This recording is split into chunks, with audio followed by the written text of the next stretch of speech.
hissé au sommet à la force de ses poings en terrassant la légende Georges Carpentier. Mais pourtant, ce type a battu le plus grand champion que la France connaissait et il n'est pas connu. Ce Français champion du monde de boxe a été effacé des archives sportives. Pourquoi?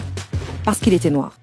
Vous voyez, on disait des sottises du genre « Ah, c'est un bien beau champion, dommage qu'on n'arrive pas à le voir la nuit ». Son destin est à la fois grandiose et tragique. C'est l'histoire de Battling Siki.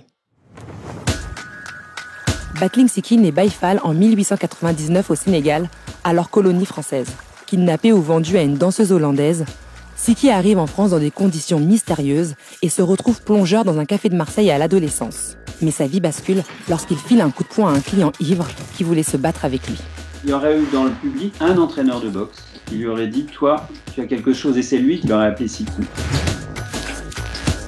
Siki monte sur le ring et enchaîne les victoires avant de s'engager aux côtés des tirailleurs sénégalais durant la Première Guerre mondiale.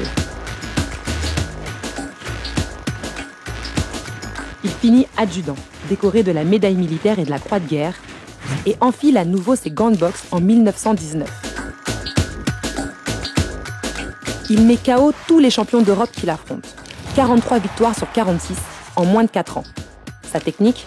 Une posture qu'il aurait empruntée à la lutte sénégalaise, sport traditionnel dans son pays d'origine.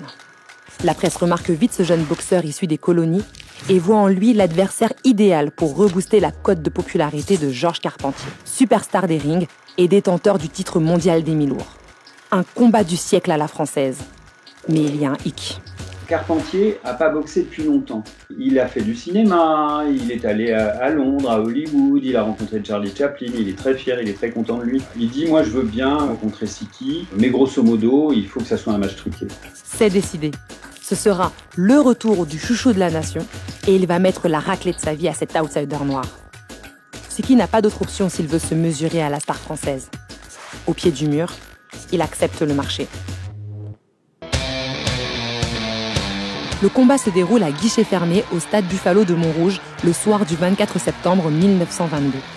Paul Vaillant-Couturier, Ernest Hemingway, Mistinguett et même Ho Chi Minh font partie des 50 000 spectateurs. La mascarade commence. Sur le ring, Carpentier domine les échanges et Siki se couche dès les premiers rounds, comme prévu. Siki avait accepté de perdre, mais il avait mis une condition, c'était que Carpentier ne le frappe pas. Et il semblerait qu'au cours du match, Carpentier soit agacé, soit pas, parce que ça donnait un mauvais spectacle, il pensait à la caméra. S'est mis à cogner. Et là, Siki lui a dit arrêter. Et Carpentier a continué, et Siki a cogné. Le deal ne tient plus. Siki dévoile sa force et envoie des uppercuts à Carpentier. Il sort sur civière au 6e round à la surprise générale.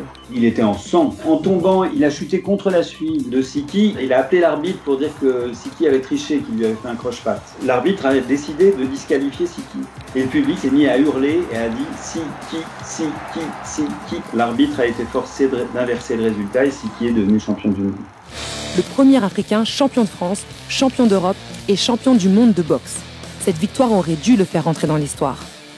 Mais pour la France coloniale des années 20, c'est une humiliation. La Fédération française de boxe ne voulait pas qu'un noir soit champion du monde. Ils ont essayé de le disqualifier en disant qu'il se droguait, en disant qu'il avait une petite amie mineure. Ils l'ont accusé de conduite antisportive et ils l'ont déchu de son titre. Le grand Battling Siki l'indomptable devient la risée de la presse française et internationale. Certains journaux le surnomment Champion Z, contraction de champion et de chimpanzé. D'autres vont jusqu'à prétendre que la victoire du jeune Sénégalais serait due à une différence de squelette entre les Blancs et les Noirs. Ostracisé et humilié, Siki révèle au grand jour la supercherie du match truqué avec Carpentier. Là, ça a fait un scandale incroyable. Non seulement Carpentier, c'était plus un champion, mais en plus c'était un tricheur. Donc, ils ont rendu son titre à Siki, mais aucun champion n'a voulu l'affronter. Mis sur la touche en France, Siki part affronter le champion en titre irlandais dans une salle remplie de spectateurs armés jusqu'aux dents et à l'affût de ses moindres faits et gestes. Après 20 rounds âprement disputés, le Sénégalais est déclaré vaincu. Il est déchu de tous ses titres. Les officiels de la boxe jubilent et ne mentionneront plus jamais le nom de Battling Siki dans les encyclopédies sportives. Devenu paria en Europe, il s'exile aux États-Unis dans l'espoir de boxer contre les meilleurs. Mais malgré son palmarès, on lui refuse de se mesurer aux champions blancs comme Jack Dempsey, dans ce pays en proie à la ségrégation raciale. Il rencontre des blancs sauf seulement quand ça leur est utile. Un jour, il y a comme ça un petit champion qui est drivé par la mafia. Ils se disent, on va faire rencontrer Siki. En plus, Siki est pas dans un bon état, il boit beaucoup, c'est une victoire facile. Ça dira toujours, il a battu un champion du monde. Ils organisent le match. Siki le détruit, quoi. Bon, l'arbitre, là, pour le coup, arrange le truc, il donne la victoire aux Blancs. Mais ce qui se passe peut-être à ce moment-là, c'est que la mafia a une dent contre Siki. Elle a un compte avec lui.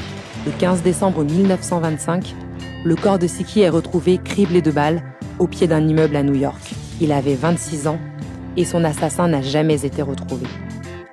Dans ses mémoires, Carpentier raconte qu'il a reçu après la mort du boxeur sénégalais des messages de félicitations affirmant qu'il était enfin vengé. Gloire nationale, il décédera à Paris à l'âge de 81 ans et sera intronisé au temple de la renommée de la boxe internationale. Siki, lui, a sombré peu à peu dans l'oubli et ses cendres n'ont été rapatriées au Sénégal que 60 ans après sa mort.